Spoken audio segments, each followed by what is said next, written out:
Заедничко коалиционо решение или надпартиски кандидат за еден председател, партиите пред одлука. Ја напуштали СДСМ идејата за консензуален председател по изјавата на подпредседателот на владеачката партија Мухамед Зекири за Клан ТВ, дека тие ќе имаат свој кандидат со кој ќе излезат на председателски избори. Но легитимно е дуи да имаат свој предлог во изборната трка или да го прифатат нивното решение. Ние сме независна партија и предводник на централната власт и секако органите на нашата партија ќе ги назначат можните кандидати. Легитимно во ова ќе биде и ако ДУИ може да излезе со свој кандидат. Тие можат да излезат со свој кандидат или да го поддржат кандидатот на владината коалиција. Партиските органи на СДСМ синоќа не донесоа одлука кој ќе биде нивен представник за председател, ниту пак дали ќе ја прифатат фрлената ракавица од опозицијата и заедно со председателските избори да се соочат и на вонредни парламентарни.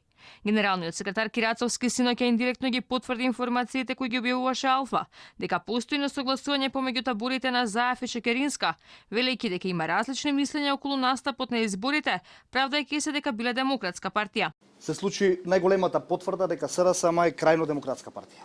Имаше најразлични размислувања, најразлични информации, сугестии, предлози и аргументи кои што држе.